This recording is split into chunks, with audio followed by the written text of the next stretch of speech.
For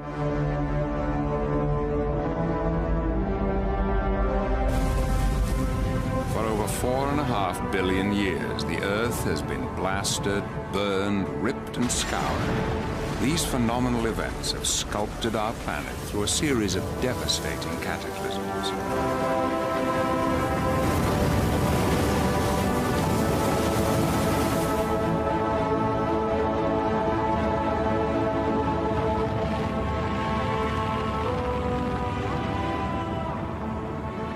Our ancestors thought volcanoes were the doorways to hell. We think we know better, but we still live in a world driven by natural forces which we cannot control and which are indifferent to our needs. We live on a restless planet. We're only just beginning to understand the awesome power that can raise mountains, form the continents, open and close the seas.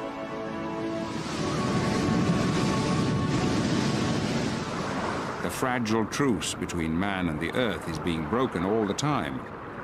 We are learning more about the forces that drive our Earth and how to live with them. But it may be too late.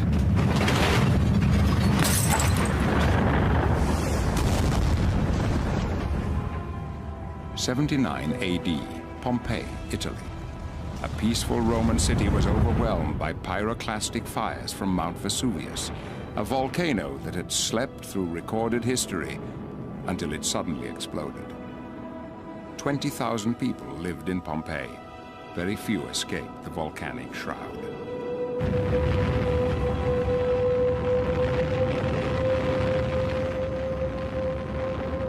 "2,000 years later, the people of Montserrat, a small Caribbean island, faced the same threat. In June 1995, the volcano of Soufriere burst into malignant life. It had been dormant for 400 years.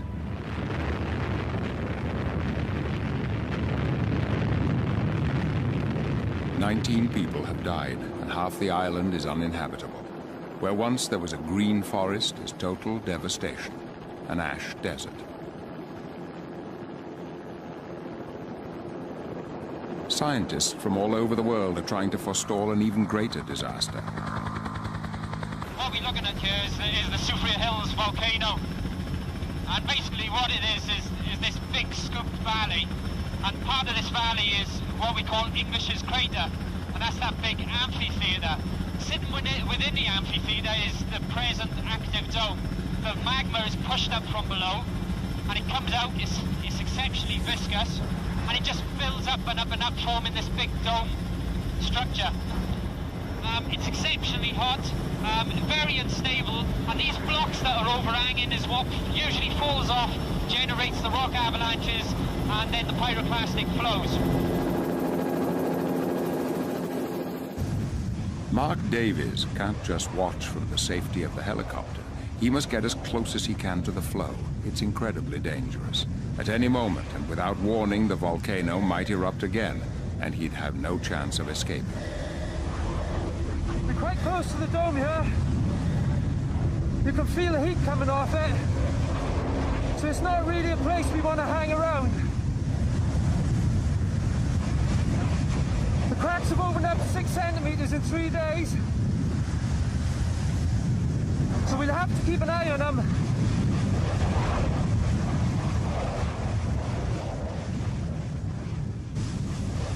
A pyroclastic flow is essentially like a snow avalanche. The only difference being that it's around about 800 degrees C. It contains big, huge blocks within it, sometimes the size of houses. It contains lots of poisonous gases, and all of that will travel at around about a speed of 80 meters per second in some cases, sometimes a heck of a lot faster. So you can't outrun it, you can't outdrive it, and in some cases the only thing that can get you out fast enough is a helicopter. Essentially, if you get caught in a pyroclastic flow, you really don't know whether you'll get crushed, whether you suffocate, whether you burn to death first, and frankly, I wouldn't want to know myself.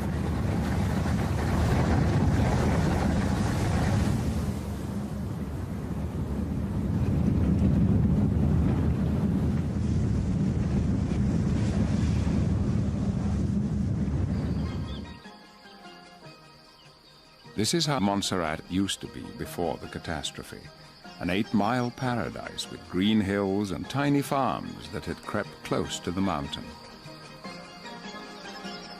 The towns were full of memories of the colonial past. Now all that has gone. Sometimes ash falls like hail for a day at a time.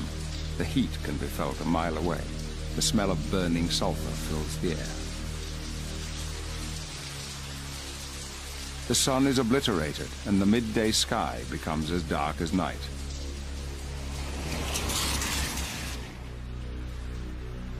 There is nothing to be done but take cover.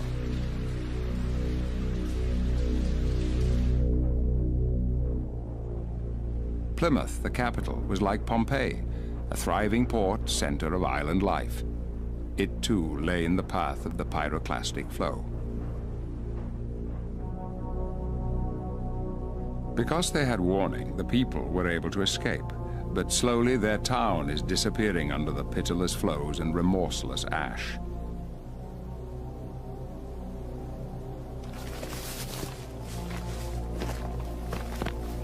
A volcano can sit quietly for centuries until the pressure from below becomes too great and it explodes.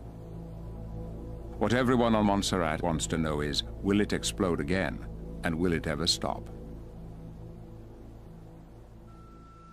The scientists' best hope is to monitor the earthquakes they know will shake the mountain before an eruption. 24 hours a day, they listen and watch. This is the operations center for the Volcano Observatory. It's monitoring the whole of the volcano. It's an early warning system, if you like.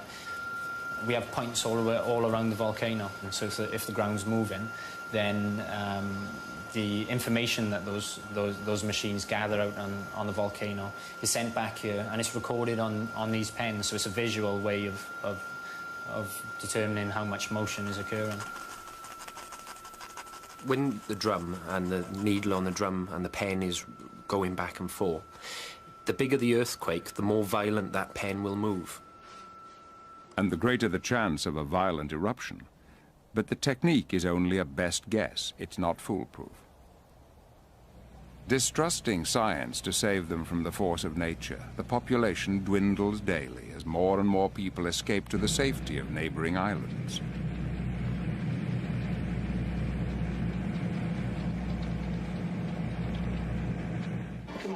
Those who can't leave eke out a precarious existence in makeshift camps. Families are split. The young see no futures. The old can only remember the past.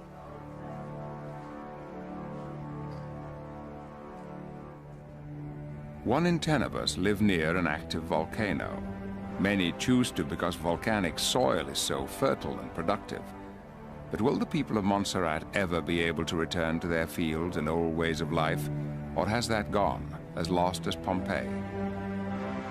People and politicians would like clear-cut answers, but scientists know that's impossible.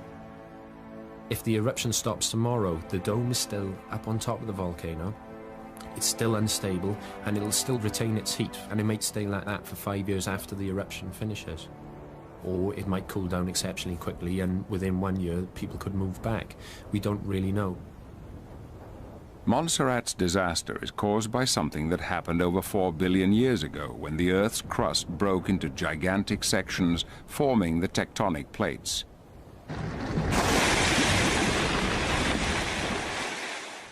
Understanding Earth's tumultuous history is like reading an intricate detective story, for the Earth is unlike any other planet. Its restless surface is changing constantly, destroying the evidence of the past. But if you know where to look for them, the clues are still there.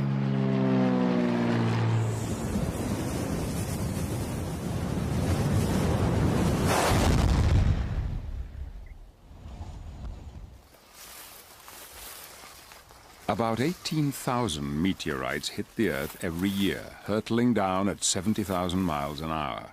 Most are small and do little damage, but each brings clues to the catastrophic formation of our planet. Geologist Roger Buick is working in northwestern Australia. Even though it's just arrived, this is the oldest thing on Earth. It's a chondrite. a type of stony meteorite, and it's been wandering around the solar system for about 4,500 million years. And it's stuff like this that the Earth is made of. Space junk, glued together. 4.6 billion years ago, the molten Earth grew as a continual rain of mega meteorites pummeled it on its orbit around the Sun. Each strike brought with it raw rock, the material from which Earth could grow. It also brought explosive energy, raising the surface temperature of the primitive planet to over 1,800 degrees. A vast ocean of molten rock, 100 miles deep, covered the globe. Internal radioactivity raised the temperature even further. Earth became a melting pot. The meteoric iron began to sink to the center, dragged by the relentless tug of gravity. A kilometer sphere of molten iron would make the journey from the surface to the center of the Earth in less than 1 million years, a blink of geological time. The constituents of the Earth were forming. It had an iron core surrounded by molten rock. On the surface, a thin crust was developing. It behaved like these lava ponds, and the turbulent forces beneath began to fracture the crust.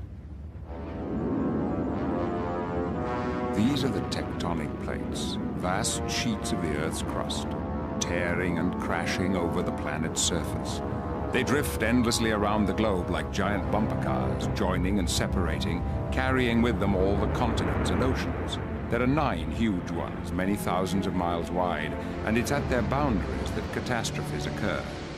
When they clash, new landscapes are created, oceans shift, and mountains soar into the sky.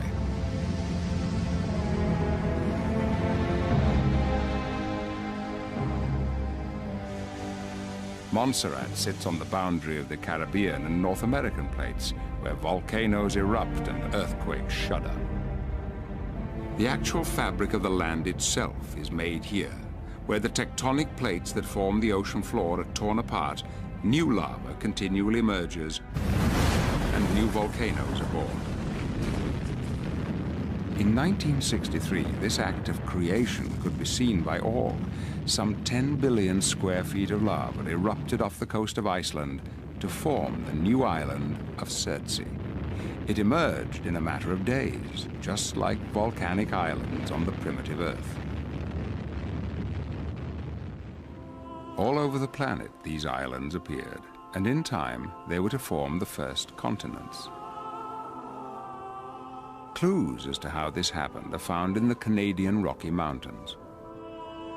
The outer shell of Earth, the lithosphere, carries the continents. It's made up of great stratas of different rocks extending 60 miles down into the Earth. Most of its structure is unknown. The deepest man has ever drilled is 9 miles. Exploring deeper needs a different approach. To discover just how their land was formed, a team of 700 scientists, the modern equivalents of early map makers, are charting this invisible territory. They use shock-wave detectors, geophones, which the teams are placing all over the landscape. This is the world's biggest subsurface exploration experiment, the lithoprobe. In the Yukon province, the chief scientist is Charlie Roots. Geologists who work in sedimentary rocks are used to continuity, both in oldest rocks to youngest rocks, as well as being able to take the same rock formation for a long distance. You can't do it in these mountains. The rocks on the surface indicate a large platform of limestone, and the surrounding areas are rocks that have no relation to that. They are bits that are not part of the continent that appear to have come from somewhere else. These canyons show the folds and the twists that the rocks have undergone as they've been pushed up against the ancient continent. The problem is that we only get to see the rocks that are at the surface, and in an area where rocks are steeply dipping, there is far more of the story buried beneath our feet. To send shock waves deep into the crust, 200 pounds of explosive are buried in the ground. We're digging 3 holes for the geophones that we're going to be putting in here so that we can have a 3-component orientation system to measure the seismic wave that comes in. We have a vertical geophone, which will measure the vertical component of the arriving wave. There is a north-south geophone that will measure the north-south component of the incoming wave. And we have an east-west geophone to measure the east-west component of the incoming seismic wave.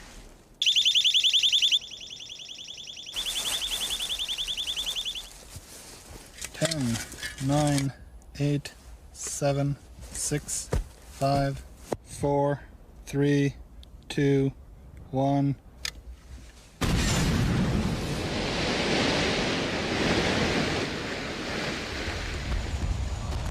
As the shock wave races down through the ground, they hit something hard, much harder than the surrounding rock. The shock waves are reflected and speed back to the surface, taking their precious information to the geophones. Analysis of the results shows that under the Rockies are the buried remains of ancient volcanic islands.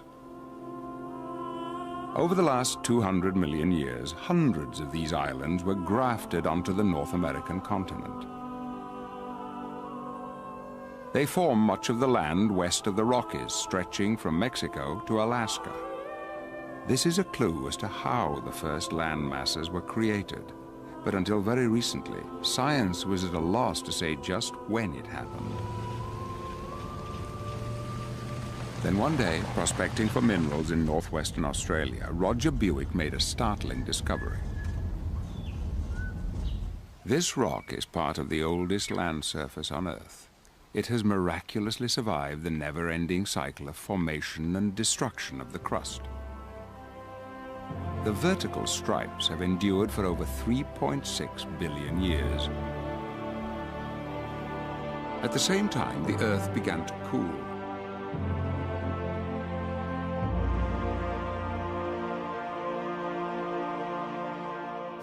There was moisture in the atmosphere, condensing in pockets, but not enough to create oceans or rivers.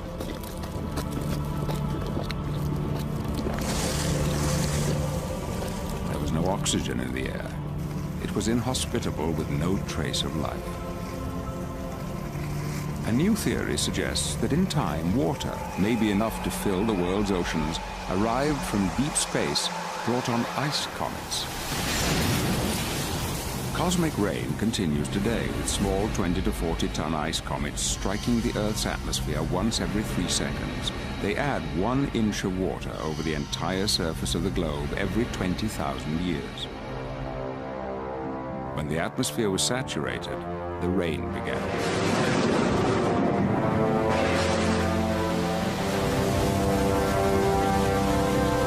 An endless ocean grew, and when the skies finally cleared, the Earth had been transformed into a watery globe. This is the time when life is thought to have begun. Echoes of those beginnings can still be heard today. Our most ancient ancestors, the most resilient creatures ever evolved, have survived unchanged for billions of years, living in solid rock. Drilling to great depths into the rocks at Idaho Falls, Princeton microbiologist Tullis Onstott is hoping to take a closer look at their descendants. Okay, thanks. What I find truly remarkable is that within this core barrel is a massive piece of rock from 200 feet below the surface, and yet it contains as many bacteria in it as there are people on this planet. Now, these are living bacteria, and they live at temperatures approaching the boiling point of water. They live at pressures that are 100 times the atmosphere. They live in a salty, briny solution that's alkaline and contains gases that are toxic to us, and yet they still manage to survive. They're known as extremophiles because of their extreme living conditions. To get a closer look, the scientists first extract them from their rocky home. A really exciting thing about heat-loving bacteria is that they're the most primitive organisms on the Earth. And the fossil evidence in the most ancient rocks on Earth indicate that these types of organisms must have existed 3.7 billion years ago. With skill and care, the team work inside glove boxes. Here they can manipulate the sample under sterile conditions. They go to great lengths to ensure that the only bacteria inside the tent are those that have made the journey up from the earth. We need to pare away the outside of the core so that we can remove any contamination that may have occurred during the process of coring. The core is then placed in a press and crushed to a fine powder. Then a sample is taken from the powder and a culture developed of the bacteria. These are the earliest common ancestors of all life, a colony of extremophiles. Observing how microbes survive thousands of feet below the surface, some scientists have speculated about life elsewhere. Could there be tiny extraterrestrials buried in the same way on other planets that appear outwardly sterile? In the sedimentary rocks of Australia's Karenjini are all the clues that solve another chapter of Earth's history. This was the first place where life and the land began to interact, and the traces are clear to this day. The impressive thing about the place is how red it is. In fact, red rocks stretch for hundreds of miles in every direction. The reason they're red is because of this red mineral, hematite, iron oxide, or rust. And the way they formed was when dissolved iron in the ocean combined with oxygen and precipitated out as iron oxide, settled down to the sea floor and accumulated on the bottom of the sea. Initially, the atmosphere of the Earth had no oxygen. The same applied to the oceans. These rocks record an intermediate period when there was still no oxygen in the atmosphere, but the upper layers of the ocean contained oxygen. There's a huge amount of iron oxide here. The sheer volume suggests that the oxygen could only have had one plausible source: biology, living organisms excreting oxygen as a byproduct of photosynthesis. After 2 billion years, the oxygen had finally combined with all the iron. For the first time, free oxygen was able to escape into the atmosphere, and the air became breathable. Deep into the Australian outback is more evidence of primitive oxygen-producing organisms. In a secret location Buick discovered are some of the world's oldest and rarest fossils. What I've done is step back more than 3/4 of the way back to the beginning of Earth history. And here are wrinkly layered sediments that occasionally dome upwards. These are stromatolites, sedimentary structures created by filamentous microorganisms trapping sand and mud between their little filaments. Those microorganisms were probably photosynthetic. The layers thicken over the tops of these domes, competing with each other to get nearer the sunlight. Now, these stromatolites are remarkable for their great age, 3,450 million years old. Not only are they remarkable for that, but we can also infer something about the environment in which they lived. Just back here are gypsum daisies, little star-shaped clusters of gypsum crystals, calcium sulfate. These form when seawater evaporates in a shallow pond near the edge of the sea. Living stromatolites only grow when they're almost permanently submerged in water, so you only see them exposed at very low tide. These grew here about 5,000 years ago, when the sea level was about 1 metre or so higher. The living carpet of bacteria that formed them died off as the sea level gradually dropped, and the sediment that the bacteria trapped was turned into limestone. These tiny bacteria were the first organisms to live together in colonies. By producing oxygen, stromatolites changed the planet forever. life flourished and became a force to shape the world.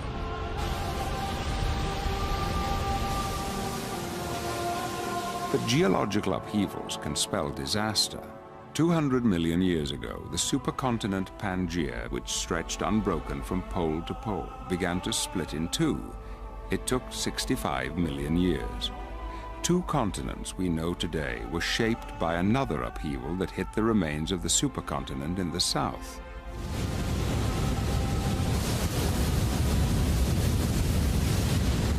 In the jungles of South America are found one of the most remarkable features on the face of the planet. This whole landscape owes its existence to this violent chapter of Earth's history.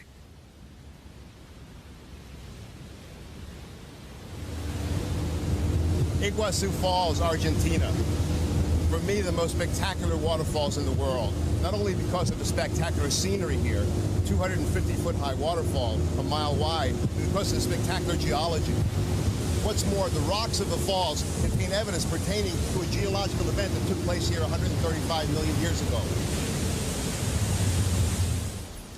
The geological evidence is here in these rocks. This is basalt, a hard volcanic rock, stained red by iron oxide, oxidation of the iron within the rock.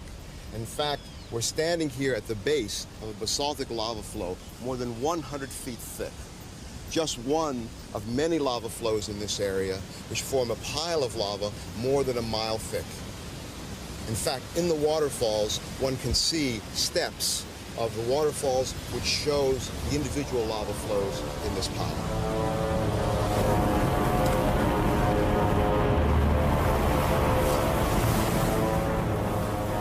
Imagine volcanic eruptions so enormous as to produce lava flows erupting from giant cracks and fissures in the Earth's crust, flowing out over an area twice the size of the state of Texas, more than 250,000 square miles. An enormous volcanic event. Massive amounts of sulfur-rich gases spewing into the atmosphere, droplets of sulfuric acid forming a veil that cuts out the sunlight and cools the climate, sulfuric acid rain killing the vegetation, the makings of an environmental disaster of enormous proportions. This is 135 million years ago, at the end of the Jurassic period of geological time, a time when there were mass extinctions of many forms of life. There's evidence here in these rocks for an even more dramatic event in the history of the Earth.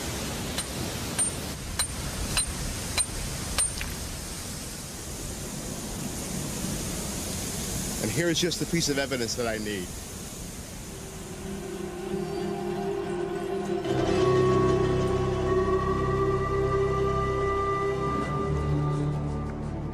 On the other side of the world, across the Atlantic Ocean, is the world's most ancient desert. It dominates most of the southern African country of Namibia. I've traveled more than 4,000 miles, and the rocks are exactly the same. They're basalts, and the age is 135 million years. Clearly, when these rocks were erupted, as floods of lava traveling hundreds of miles, South America and Africa were together as one supercontinent. The Atlantic Ocean, which now divides Africa and South America, owes its very existence to this geological cataclysm that tore Pangaea apart. The supercontinent looked like this, made up of the present-day continents of Africa, South America, India, Antarctica, and Australia. The cracking started here and split the continent into the present-day continents of South America and Africa.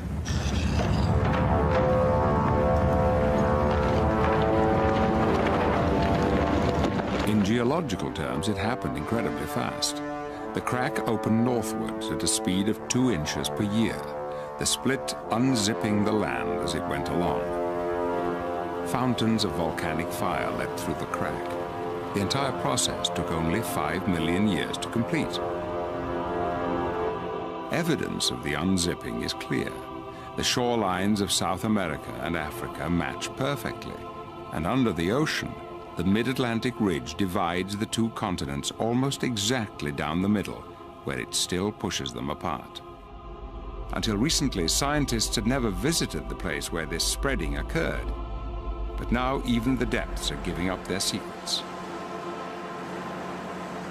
Alvin, The world's first deep-sea submersible led the way to this unexplored terrain. Land is valving. The valve is open, the light is on, the hatch is shut, oxygen's on, and the scrubber's scrubbing. One of the first regions visited was the East Pacific Rise, part of the spreading area called the Mid-Ocean Ridge. They expected to find evidence of the Earth at work.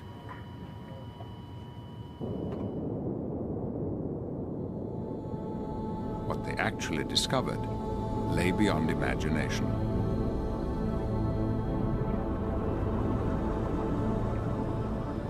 From this pioneering work, scientists worldwide are able to study the extraordinary geological systems 4 miles beneath our feet. Lindsay Parson heads a team at the Southampton Oceanographic Centre. These are really some of the most amazing images that I think we have of the ocean floor. They're taken from about 3,000 meters down.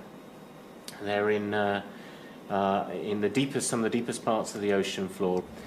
And we're here looking at hydrothermal systems where bottom water of the sea is being sucked into the ocean floor, is being heated from the heat engine inside the Earth, and is being delivered out into the ocean floor again once it's dissolved and leached out minerals and chemical compounds from the rock itself, which is why the smokers, as we call them, are black and densely coloured here. The pressure is an immense 2 tons per square inch. Water is superheated to over 700 degrees. It's highly acidic, full of hydrogen sulfide and heavy metals.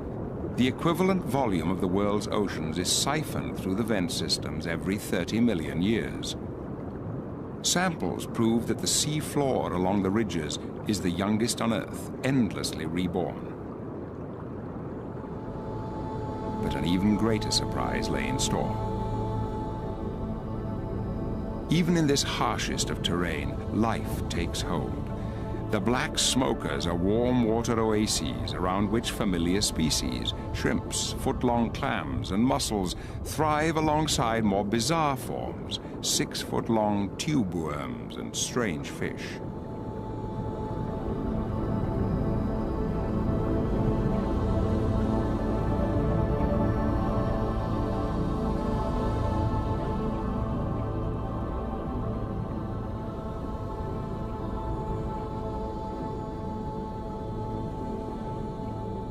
The majority of the life forms here depend not on light to maintain their existence.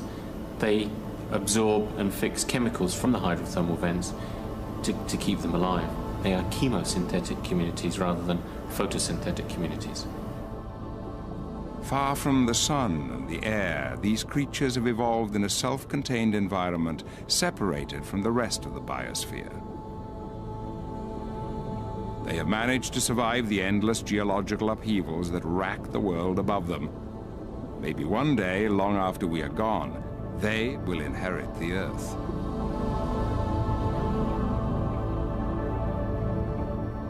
Here, scientists can also watch the extraordinary process of the seabed actually creating itself.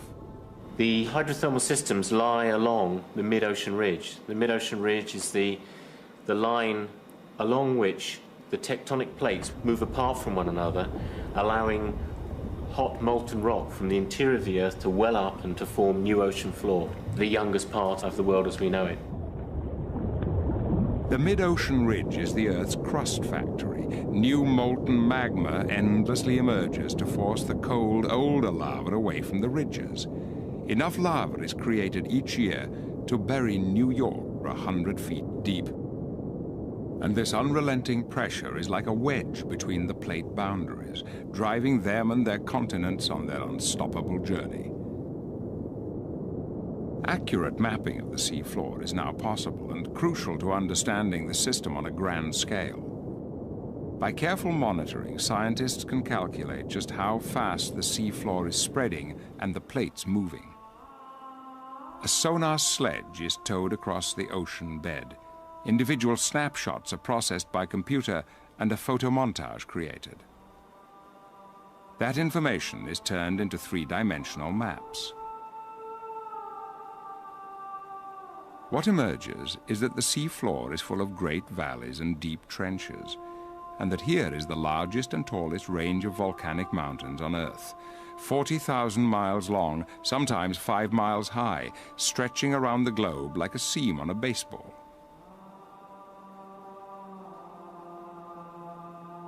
Oceanographic research is difficult, but there is a country that might have been designed as a geological laboratory. The one place where the mid-Atlantic ridge becomes exposed on land. Iceland.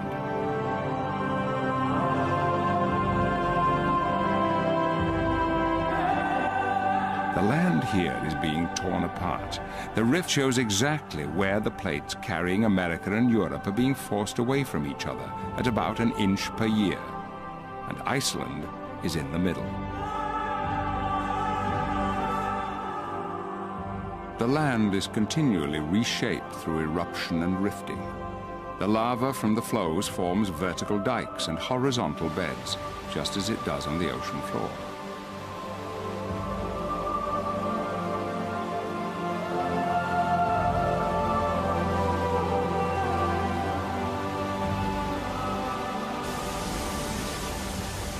Geysers and mud pools are evidence of the heat and pressure just beneath the surface, continually seeking a way to escape.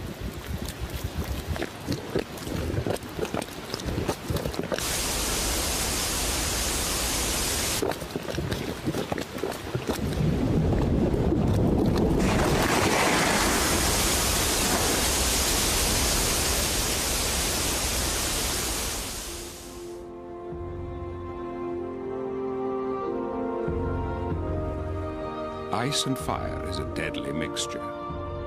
In 1996, part of the mid-ocean ridge erupted under the ice cap.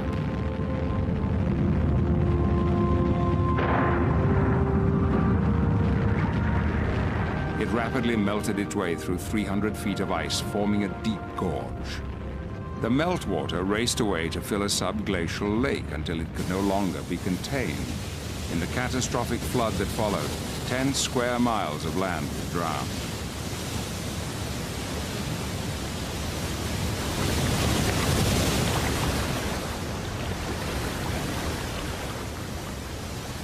This time, the damage was only to roads and bridges, but in Iceland, the earth is always menacing. In 1975, the Krofla volcanic eruptions began, lasting 9 years. 14 square miles of basalt spewed out, in some places widening the land itself by 28 feet. In 1973, the town of Jaime was almost overwhelmed when the nearby volcano woke from a 5,000-year sleep.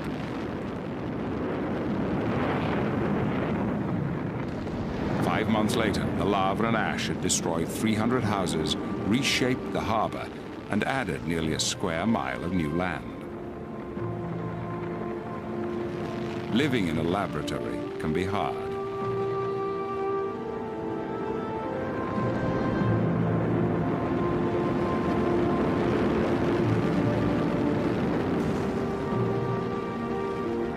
But if new land is continually being made at the crust factory along the ridges, why isn't the world itself constantly expanding? The reason is subduction, the giant recycling process that has been going on since the world began and which causes most volcanoes and earthquakes. Subduction zones are the graveyards of the old, dense oceanic floor. Where it collides with the lighter continental crust, it's forced down.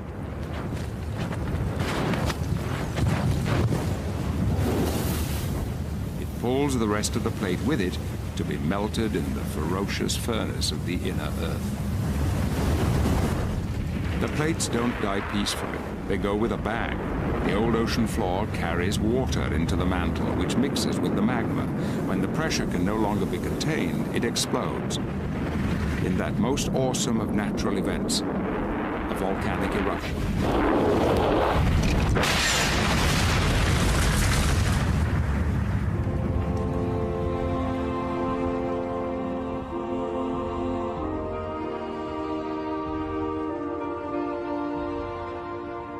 Most of the world's volcanoes are in subduction zones, but there are exceptions.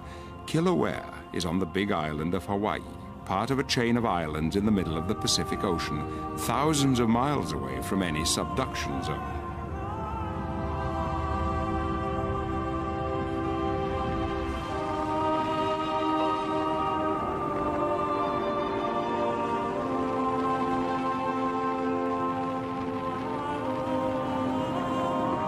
But the whole chain is formed entirely from volcanoes, whose rivers of fire heave and bubble at temperatures of 2,000 degrees.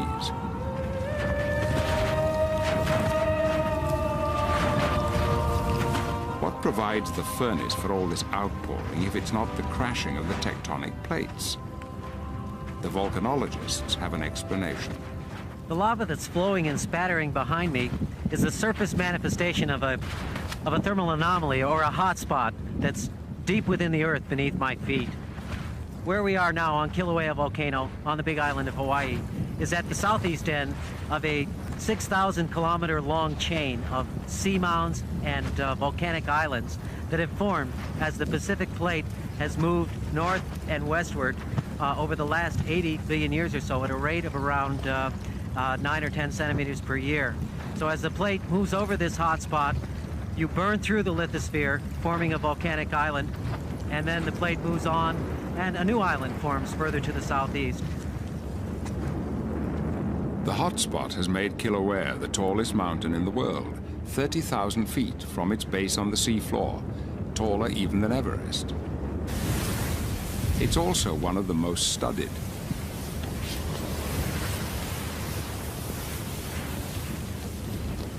But scientists can't always wait for the lava to come to them. They must catch it as it bursts through the crust. Carl Thornburg often goes fishing with a cable in a red-hot pond. And sometimes he has to get even closer. It's extremely dangerous. At any moment, the lava may spurt out unexpectedly, leaving Thornburg with nowhere to run. Behind me is a perched lava pond that's being fed from a vent off to my left. You can see that there's lava spattering and overflowing on its edges. I'm going to attempt to scoop a sample of molten lava, hopefully with a hammer, so I won't have to use a long cable to throw it in. And it'll be extremely hot. We have to worry about gases, and we have to worry about breakouts near the edge of the pond. So we'll see how it goes. Thornburg is risking his life. But unless scientists can learn how to forecast eruptions, volcanoes will continue to be an uncontrollable threat.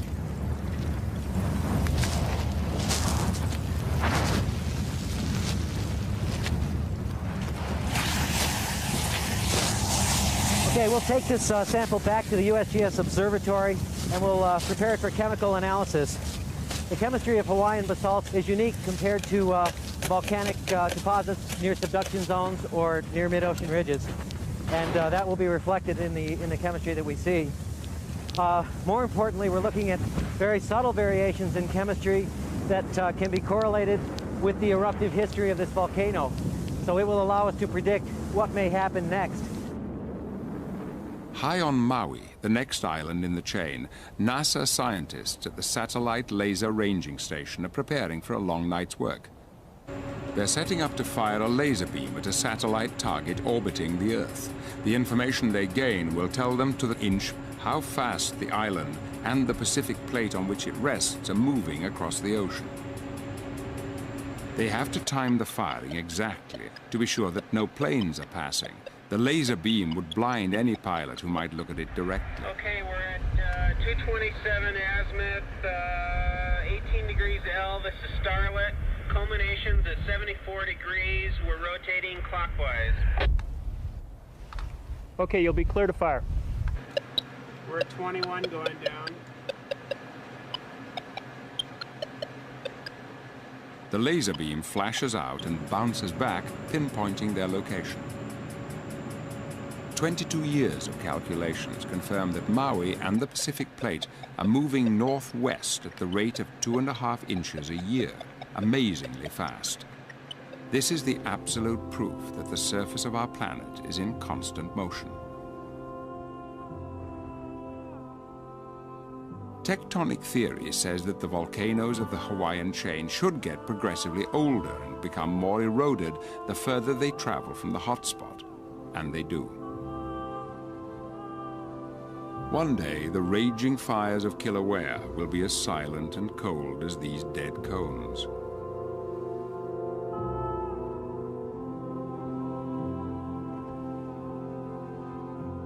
But the heir to them all is already emerging.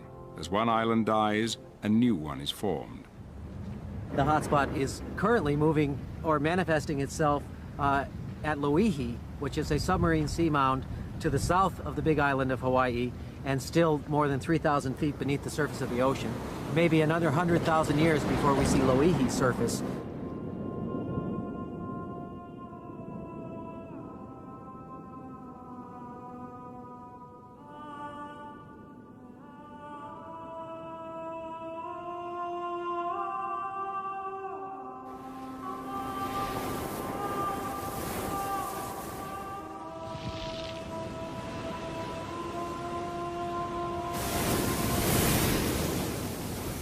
At the same time, the hotspot is causing destruction elsewhere.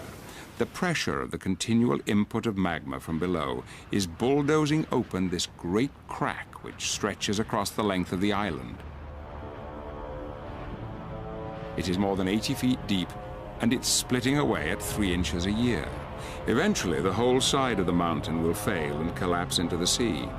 It will send a giant wave racing away to the Pacific Rim to reach the west coast of the Americas in a few hours, causing massive destruction. We can't predict or prevent these catastrophes. The geological truce between ourselves and our restless planet may be coming to an end.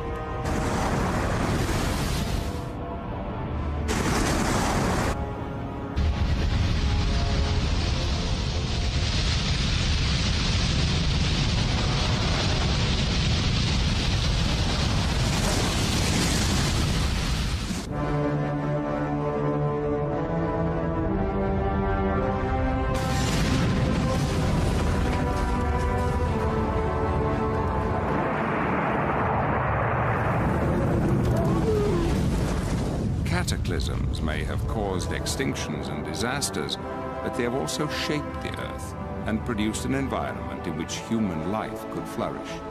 The air breathable, the seas are warm, climate mild, the ice rooted firmly at the poles. In fact, a geological truce. But that truce may be coming to an end. The forces that drive the Earth are impervious to our needs. With man so widely spread across the planet, cataclysms of nature will turn into human catastrophes. Every movement of the plates brings the danger of disaster nearer.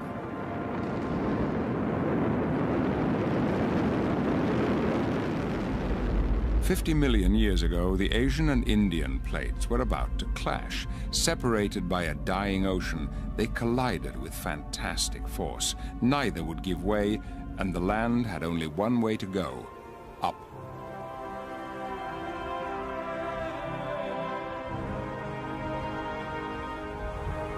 This is the world's highest mountain range, the Himalayas. This entire area was uplifted from sea level to over 5 miles high in less than 30 million years. How do the scientists know? From the evidence of the rocks. There's dramatic evidence for this uplift right in the face of Everest and Lhotse. The famous yellow band that you can see cutting across is actually a marine limestone. It was formed in the bottom of the ocean. So 50 million years ago, the tops of these mountains were at the bottom of the sea. It's hard to believe. We have similar evidence from Tibet, where we find things like this, ammonite fossils of marine creatures at now more than 4,000 meters above sea level. Certainly these tell us that plate tectonics supplies enough force to lift things from the bottom of the ocean all the way to here, the top of the world. This is the only place where two continental plates are colliding on such a scale, and the mountains are still growing as a result of the tectonic squeeze. Even Everest is still stretching skywards. I can't quite feel it, just standing here on a piece of Himalayan rock. The Earth that I'm standing on is actually moving up at about 10 millimeters a year, and is moving to the north at an even faster rate than that, maybe 15 millimeters a year. The reason why we can measure this is because of these fantastic receivers. They use 4 satellites up in the sky above me to solve a simple triangulation problem, but they're so accurate that they can give me something like 1 millimeter of accuracy in the horizontal and more like 5 millimeters in the vertical. That way I can come back year after year. We can see that this point drilled into this rock that's attached somehow to the root of these mountains and the continental plate that they're stuck to is moving. There is another way that Rebecca Bendick and her colleagues can discover exactly how the Himalayas are growing. They have found an area in the foothills, 10 miles south of the highest peaks, that is rising even faster than the mountains. The clues to the uplift are found in the fast-flowing rivers that tumble through these valleys.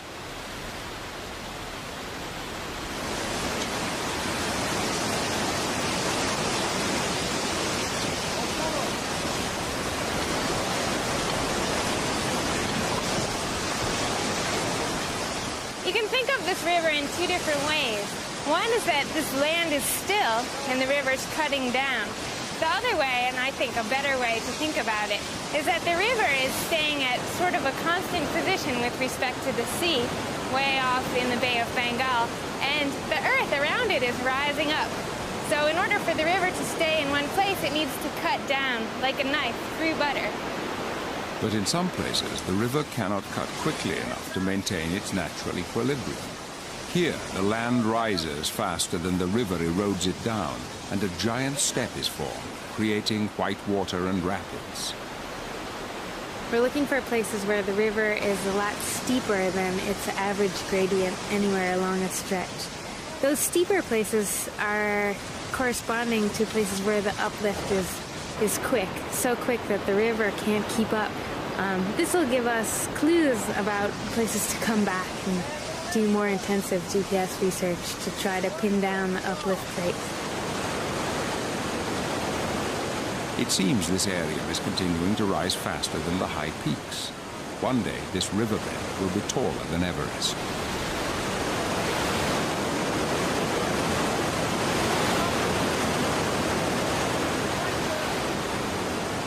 Taking data in this way is dangerous, but with a little bit of care, it's definitely worth the good information that we get about the Earth. That information is vital for the 100 million people living in the danger zone round the Himalayas. Earthquakes are common. 30,000 people have been killed in the last century alone. This area has been quiet for 700 years, and a major quake is long overdue. Rebecca Bendick's monitoring shows that the convergence of India and China at 2 inches a year is setting up immense stresses which must eventually be released. A solar-powered GPS station will send back information 24 hours a day, hopefully giving an early warning. The crux of the matter is that we need to know how that total convergence is partitioned over the faults. If all 60 millimeters of convergence has to be accommodated in one place, on one fault, on this one narrow line, then the earthquakes we have there are going to be big and they're going to happen often. But if instead all of that strain is accommodated on several different faults, something like an accordion, then each fault can only be expected to fail less frequently and less violently. Earthquakes are appallingly destructive to human life, but for scientists, they have their uses. The seismic waves are like sonar. By listening as they pass through the Earth, a picture can be built up of a place no one will ever see. First, the waves race through the crust, the skin on the planet's surface. In some places, only 4 miles separate us from the intolerable heat of the mantle and interior of the Earth. 3,000 miles down in the core itself, the temperature reaches an unimaginable 7,000 degrees. It is the ultimate nuclear reactor, the engine driving the planet. Cooling comes by gigantic convection currents in the mantle, and it's that heat rising with the hot magma that forces the tectonic plates to shift.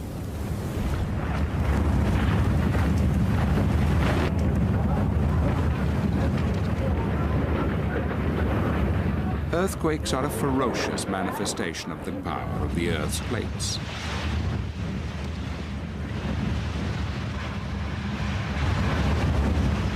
More than 1.5 million people have been killed by them in this century alone. Most quakes occur along fault lines where the plates grind together. Scientists can't tell us when this terrifying destruction is likely to occur. They can only tell us why. You can't have an earthquake without a fault. And I'm standing right now on what is perhaps the most famous fault in the world, the San Andreas Fault, that extends from Mexico down south, way up to Oregon in the north. This is one of the few places in the world where you can stand with one foot on one tectonic plate and one on another. In other words, this ground here is attached to New York and Iceland. The ground here is attached to Hawaii and Japan. At this part of the fault, the plates are stuck. They should be moving at 2 inches a year. The last earthquake was 100 years ago, and the fault is storing up the unreleased energy. The longer the plates are stuck together, the larger the ensuing tremor will be. Further north, the plates are sliding smoothly past each other. The evidence is clear from the way this fence has buckled. We're on the San Andreas Fault south of San Francisco, and this is an interesting part of the fault zone because the 1906 earthquake ruptured through this field here across the road and stopped about here. But this fence was built after the earthquake. In other words, the fault has been sliding ever since then. So what's going on here exactly? And you can see here there are cracks in the road. These have grown since I was last here, all over the road here. And I have a machine in the field and I am absolutely dying to see what it says. Let's go have a look. What we have in the field here is a creep meter. A creep meter measures creep on the fault, the creep that's caused the offset of this fence. It consists of a rod that is attached firmly to that side of the fault, passes through the fault into a box here. Inside the box is a computer that's been measuring things. Now, I have to be rather careful because sometimes there are snakes here. Oh, not this time.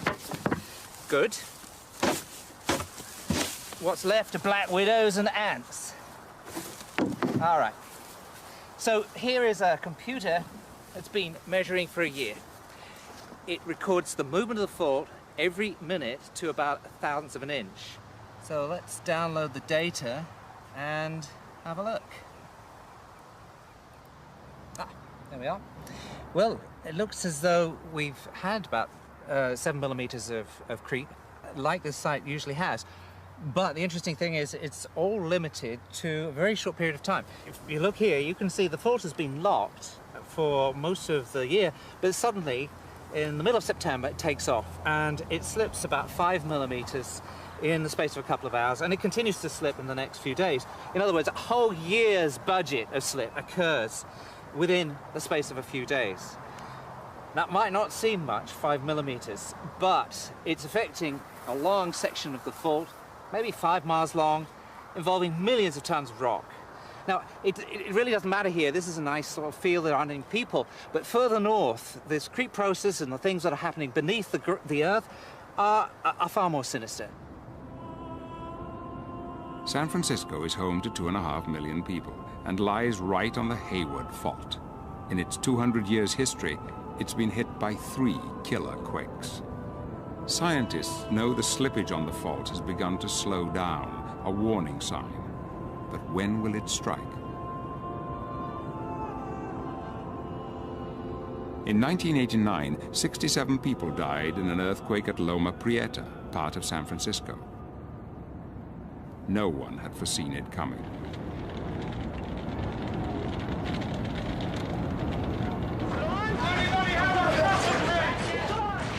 Earthquakes are an inevitable consequence of the movement of plates. We cannot stop plate motions, and therefore we cannot stop earthquakes. but we can begin to live with them. And the first thing we must learn to do is to build our cities better. As the world population grows, so does the danger. There are now more than 100 cities around the world with population of over 2 million, and more than half of those are on plate boundaries or places where earthquakes have already struck.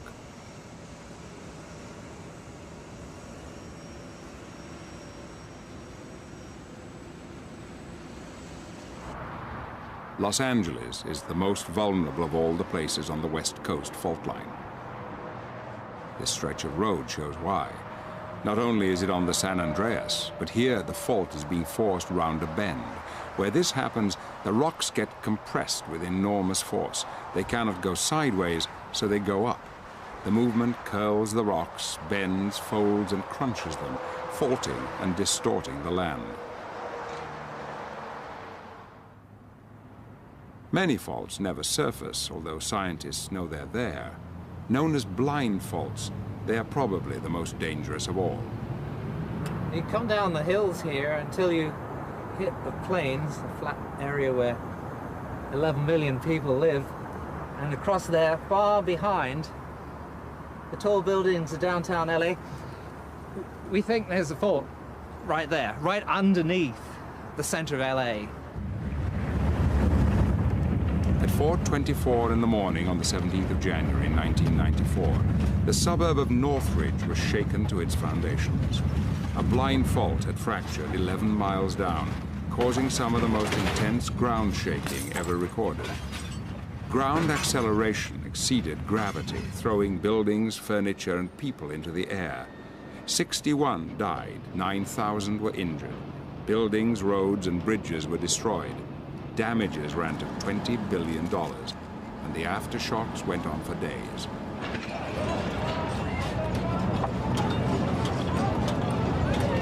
When it goes, like Northridge did, seismic waves are spread all over the basin, big ripples shaking all the buildings.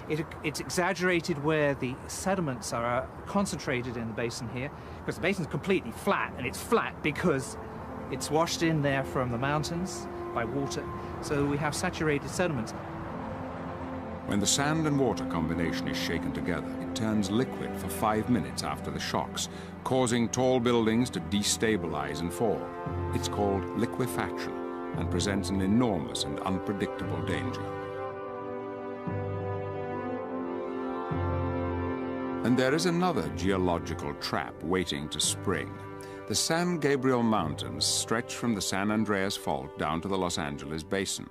As the earthquakes crack and shudder along the faults, they are being inched towards the city. Here the fault is pink and the mountains in yellow. This is how they have swung so far. In some distant geological future, they will cover the city completely. What does the geological future look like? What clues are hidden in the mountains, deserts, and seas? It's difficult to grasp that the march of the Earth is unstoppable. We've been very lucky because modern society has actually developed at a time when very little has been happening geologically. So we've been in a period of geological quiescence. Now this isn't going to last. We know that there are going to be major global catastrophes occurring in the future, gigantic tsunami, big volcanic eruptions, more impact events. And on that basis, we know that we're all living on this planet simply by geological consent. Ice is crucial in helping to keep the Earth's climate mild enough for life to survive. But worldwide, the temperature is rising, and the ice is melting.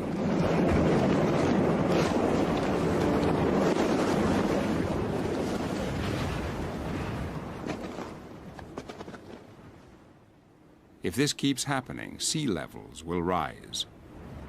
A rise of only 15 inches would spell catastrophe for low-lying countries and low-lying cities. Major sea level rise in itself may be catastrophic for the planet, but actually there are unexpected effects as well, and that is that rising sea levels may trigger volcanic eruptions. We know this because we've been looking at the relationship between changing sea levels and volcanic eruptions in the Ice Age, when we had changes of 100 or 200 meters in sea level over a few tens of thousands of years. Maguire's new work on Etna seems to show that the more rapidly sea level rises or falls, the more violently the volcano tends to explode. When sea levels rise around coastal volcanoes such as Etna, they have a rather interesting effect. If you imagine the volcano sitting on a plate with Etna here, if you then load the other half of the plate by sea level change of 100 meters or so, it has the effect of bending it. And what that does is set up tensional stresses within the volcano, and any magma sitting there will burst its way out in the form of an explosive eruption.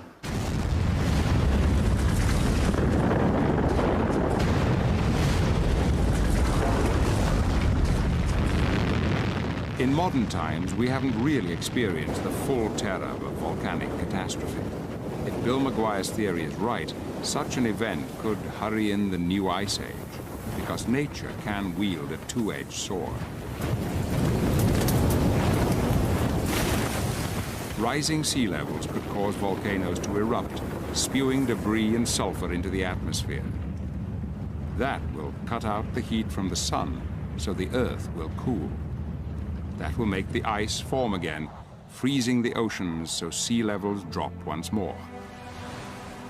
And that sudden fall may trigger more volcanic activity, pumping more material into the atmosphere, making the Earth even colder, ushering in the dark and the ice and the long winter.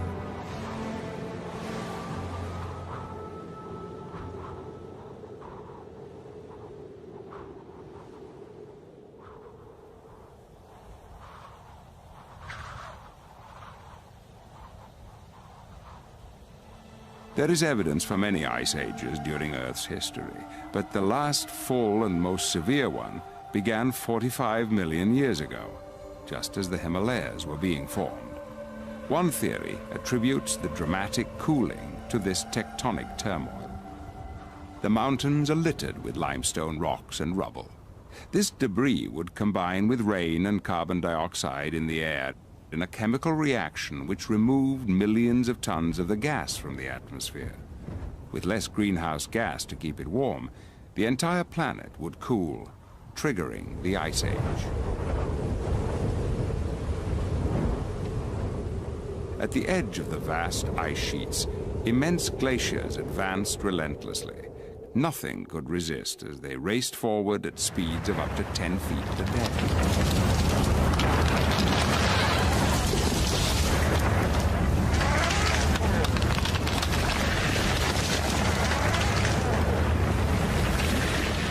The ice covered more land, so more of the sun's heat was reflected back into space, chilling the planet further. At its coldest, Earth was covered by 3 times the volume of ice on the planet today. This ice locked the water away, trapping it on the land. With less available water, the world's sea level dropped by 425 feet.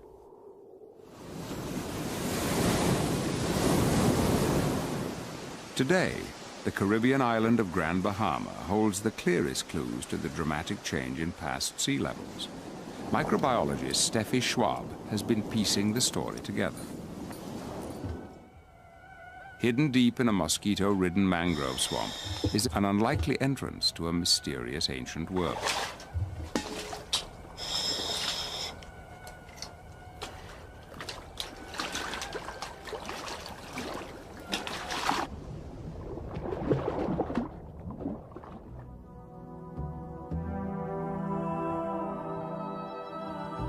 These caves have a story to tell concerning past sea level fluctuation and past interglacial and glacial periods.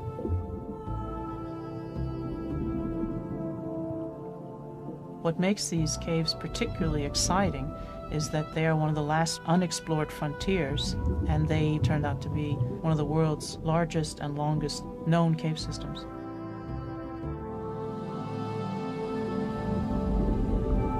We move from the entrance into a very large cathedral room where we can see the ceiling comes up to what we commonly call these cave systems, which is a blue hole.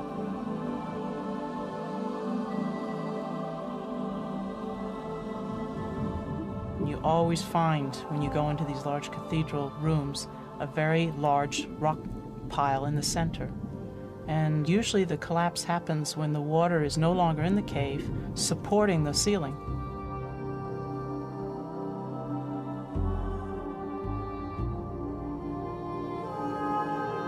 I'm now swimming through what is called a mixing zone, and this is where the fresh water mixes with the seawater and causes what we call a shimmer.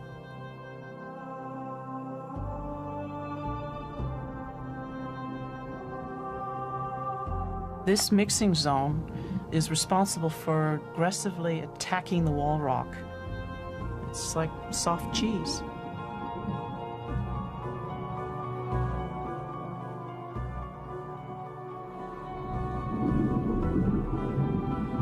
Normally, limestone could not be removed with your finger. You would need a rock hammer and a chisel.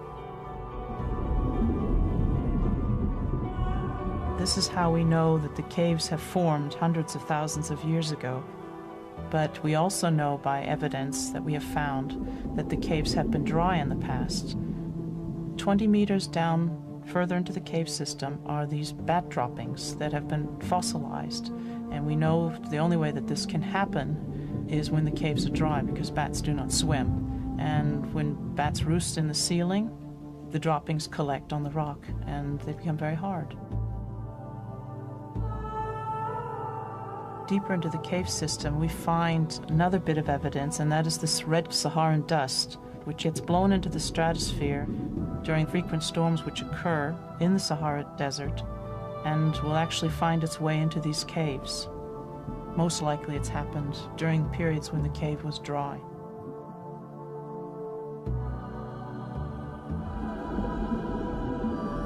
The final bit of evidence which supports the fact that the caves have been dry are these beautiful stalactite and stalagmite gardens that we find at 28 meters plus. Stalactites and stalagmites form during the ice ages and have formed over a period of hundreds and thousands of years. What happens is the water is frozen in the ice caps on the poles, sea level drops, and the caves become dry. And usually during ice ages, it rains a great deal more in the tropical regions of the world. This rainwater percolates through the bedrock or the ceiling rock and dissolves the rock that's there, and it comes out in the drip water and crystallizes, just like an icicle. And basically these are rock icicles.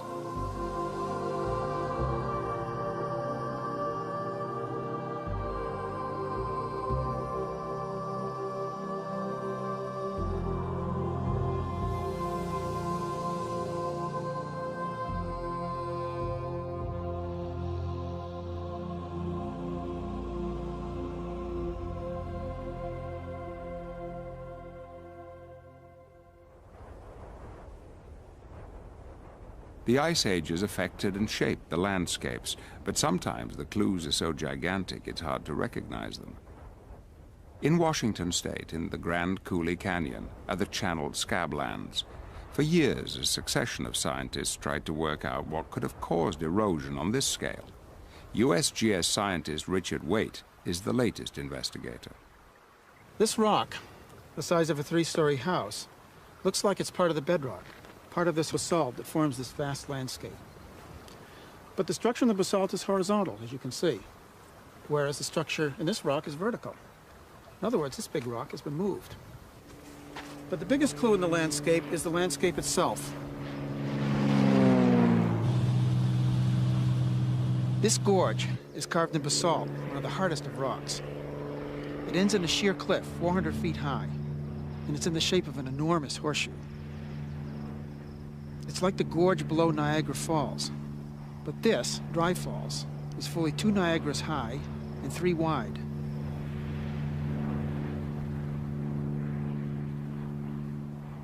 Waite is continuing the work begun by geologist J. Harlan Bretz in 1923. Bretz was the first to say that this entire landscape was a gigantic riverbed formed by 3,000 square miles of the Columbia Plateau being swept away. No one believed him because the scale was so huge, but he was certain that the only explanation for this scale of damage was an enormous flood. The whole area was obliterated and changed forever as the torrent flooded through. Even on the top of the cliffs, the water was over 100 feet deep.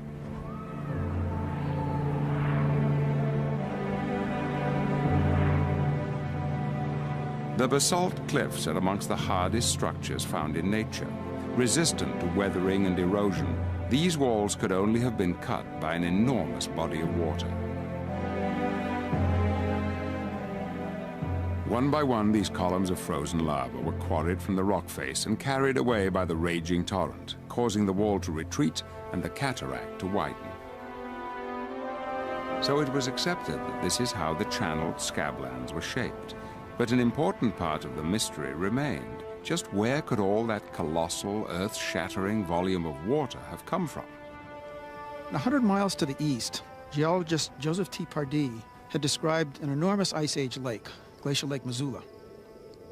This lake held in some 600 cubic miles of water. 600 cubic miles is all of present-day Lake Erie, plus all Lake Ontario. The lake was held in by an ice dam that had crossed the Clark Fork River and dammed it. The lake rose 2,000 feet deep against the side of the ice dam, but there was no evidence to link the lake with the channel scabland. In 1939, Pardee discovered a series of giant ripples. These are like sand ripples on the beach, but they are of enormous size, hundreds of feet apart, 10 feet high and more, and they're composed of gravel. Such a feature could only indicate a swift outflow from Glacial Lake Missoula. The gigantic ice dam held back the water until it reached a critical level. When it was 1,800 feet deep, the pressure of the water was so immense that it forced its way through the base of the ice dam. Having found a weakness, the icy waters raced on, widening the split and weakening the dam catastrophically. The waters of the entire lake were released in a devastating discharge. This discharge was 10 times the flow of all the world's rivers. That's almost beyond belief. In 1926, a freak flood created a 100-foot deep canyon, 200 miles away in the Walla Walla Valley. It revealed many layers of silt. Waite realized that this area must have been in the path of the great floodwaters that formed the channeled scablands. This white layer here is an ash that we know is from Mount St. Helens. We've analyzed it chemically, mineralogically, and it clearly came from Mount St. Helens. And we know its date. By radiocarbon dating, we know that this is 15,000 years old, approximately. Therefore, we have a beautiful timeline running through this section of 15,000 years.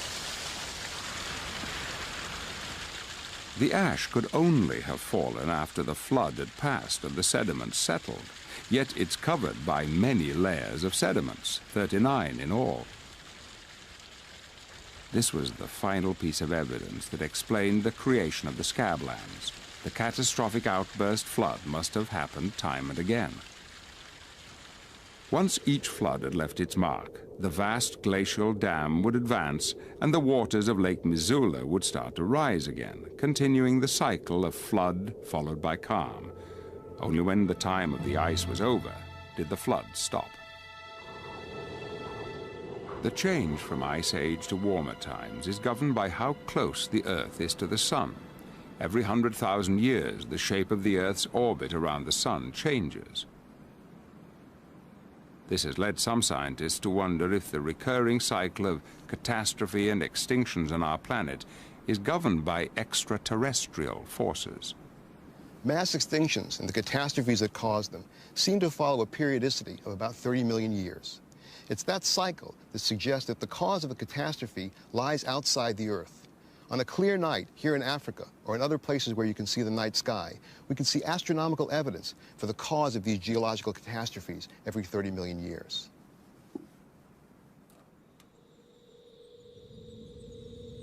Our solar system is on a voyage through the disk-shaped Milky Way galaxy.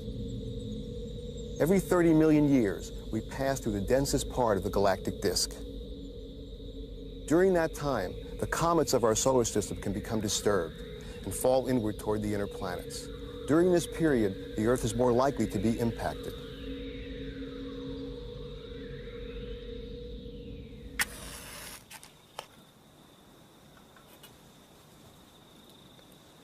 This cycle may explain the catastrophic history of the Earth. The last major mass extinction was 35 million years ago. We're in the densest part of the galactic disk now, and the next mass extinction may include us. Asteroids are a very real threat.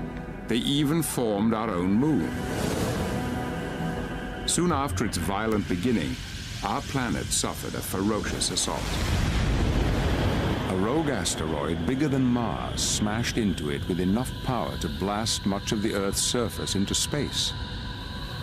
The debris was drawn together by gravitational forces and formed a proto-lunar disk.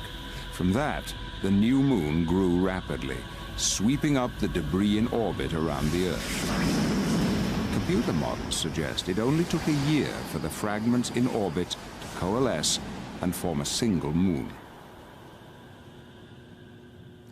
This is the Clark telescope at the Lowell Observatory in Flagstaff, Arizona.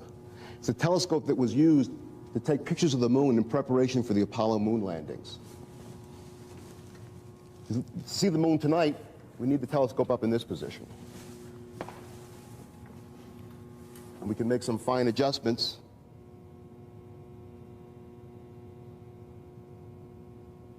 The density of the craters on the moon's surface was measured using the photographs taken by the Clark telescope. What's more, the astronauts visited some of these regions in their 6 Apollo missions. Man, does this thing have steep walls. They said 60 degrees. Now, I tell you, I can't see to the bottom of it, and I'm as close to the edge as I'm going to get. That's the truth. I can't believe we came over those mountains. The largest impact feature on the moon, the Imbrium Basin, is more than 1,000 kilometers across and was produced by the impact of a comet or asteroid more than 100 kilometers across. Yeah, those are pretty big mountains to fly over, aren't they? The basin is surrounded by mountains more than 5 miles high. This is where the Apollo 15 astronauts landed and took samples. They show that these mountains are not like the mountains on the Earth, but they're piles of rubble, fragmented rock thrown out by this giant impact. Look at that. Guess what we just found? I think we found what we came for. Crystal rock, huh? Yes, sir. You better believe it. The pristine moon rocks that were brought back by the Apollo astronauts have been radiometrically dated and studied. And they show that impact has been an important process in the formation and evolution of the Earth-like planets. What's more, the radiometric dating of the rocks has shown that the moon underwent a hellish bombardment between 4.5 and 4 billion years ago. After that time, the bombardment died down. By that time, most of the asteroids moving around in the inner solar system had collided with the planets, and the process of formation of the planets was over.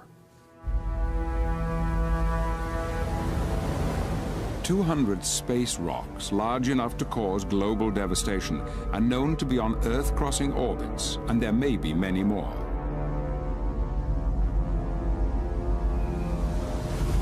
Here in Namibia, meteorites have always been considered special objects, worthy of veneration. These meteorites have been put on display as a centerpiece of the city. The impact of small iron meteorites like this would have little effect on the Earth as a whole. But the impact of a much larger object, a 6-mile diameter asteroid or comet, would cause a mass extinction, as we know from the geological record. The impact of a 1/4-mile diameter object, like the one that just missed the Earth in 1996, would cause widespread destruction. A hit in the ocean would cause tsunami that would devastate coastal cities. And a hit on land would produce a dust veil that would produce nuclear winter-like conditions that would threaten civilization as a whole.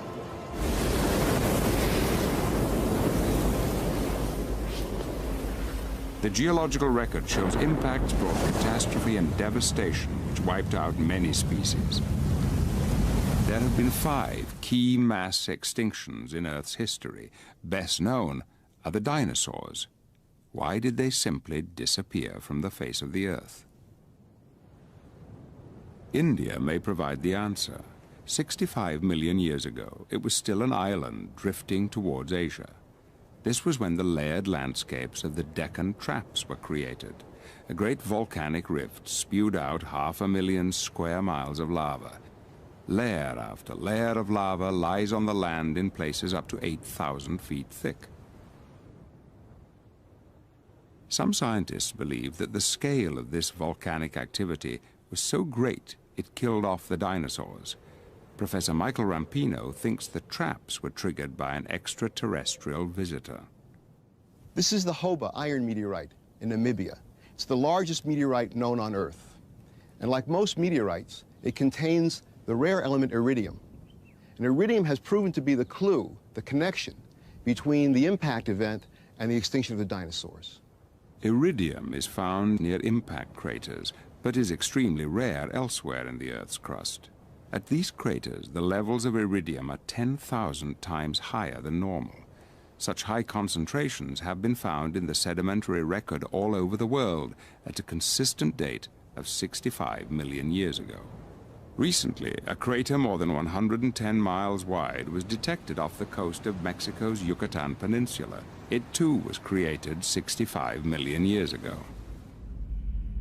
It was formed by a 10-mile-wide cosmic killer which closed on Earth at more than 60,000 miles an hour.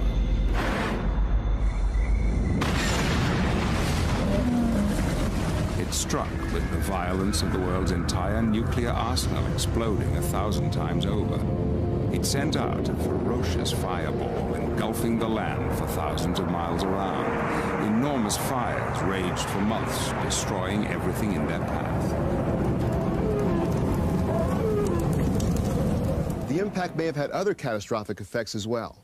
The force was so great that shock waves went out from the point of impact in Mexico around the world and focused and concentrated at the exact opposite point of the Earth, in the Indian Ocean. The exact opposite point in those days was the island of India, and Rampino believes the violent volcanic eruptions which created the Deccan traps was triggered by the meteorite. The effects of the impact explosion and the volcanic flood poured millions of tons of dust and ash into the air, plunging the world into darkness. Nitrogen, sulfur, and oxygen in the atmosphere combined to form acid rain as the Earth cooled.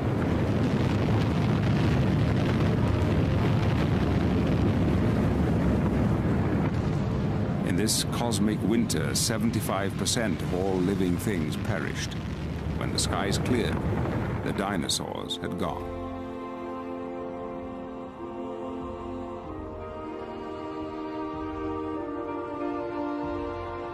Human time span is so short, it's hard to understand that we will be undone by forces that play out over millions of years.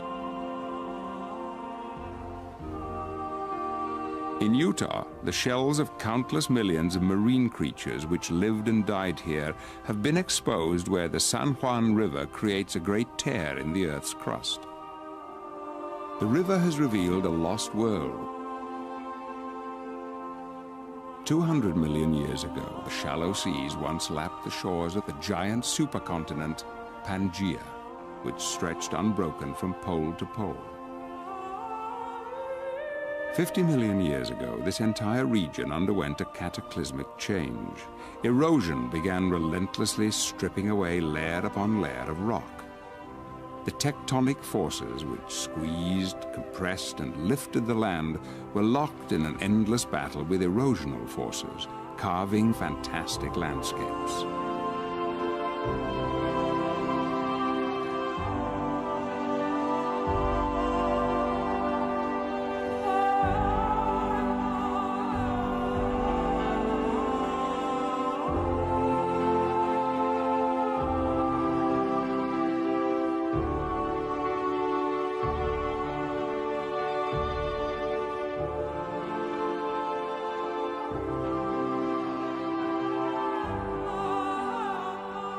Water is the strongest force of all. It cuts through solid rock to create deep canyons.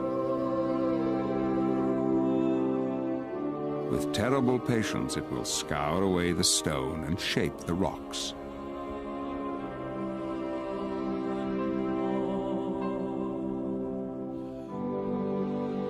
One day, in an unimaginably distant future, Antelope Slot Canyon will be as wide and as deep as the Grand Canyon itself.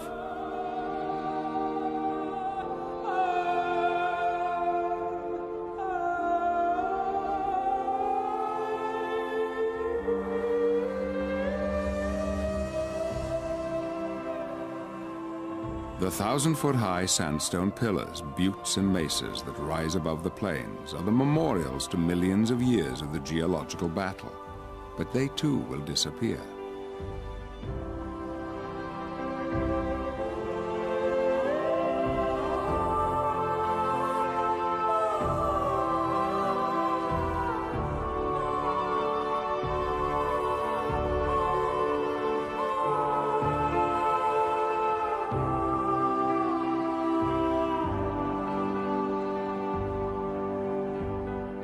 Nothing can withstand erosion.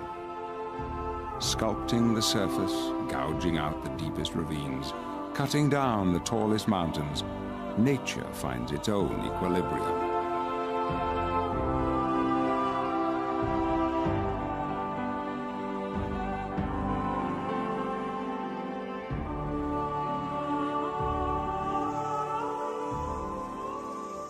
The small mining town of Colemanskop, abandoned just a few decades ago, is already being invaded by the sand dunes. Eventually, it'll be entirely covered. If we turn our back for one moment, the geological cycle of erosion and deposition will take over. Professor Rampino knows from his work in the Namibian desert how the tectonic dance will end. Scientists may argue about the short and medium term, but the further ahead they look, the clearer the vision becomes. The sand in this dry riverbed in Namibia is part of an endless cycle of erosion and deposition. The sand is formed by erosion of granite outcroppings and carried downstream by rivers to the coast and picked up by ocean currents, moved along the Namibian shore to form the long beaches of Namibia. Some of the sand is blown inland to form dunes. The sands can be consolidated into sandstone and then be eroded again to form new sands, part of a cycle from granite to sands to sandstone and back to sand again. On a human timescale, not much happens, but on a geological timescale, all that we have done and all that we have made will be destroyed. So, at the end, Earth has no future. Through millennia to come, the unfamiliar continents will form and move on as the plates continue their wanderings. Rivers will change their courses, oceans will empty and fill, and mountains erode and rise again.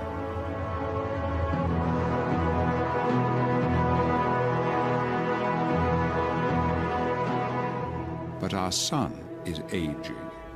In 5 billion years, it will run out of energy. As gravity tightens its grip, it will collapse on itself, the temperature rising to 100 million degrees. It will expand uncontrollably, engulfing Mars, Venus, and the Earth. The seas will boil away, the atmosphere evaporate as Earth becomes a charred ember. Then the sun will cease all nuclear fusion and die. It will be the end of our amazing Earth.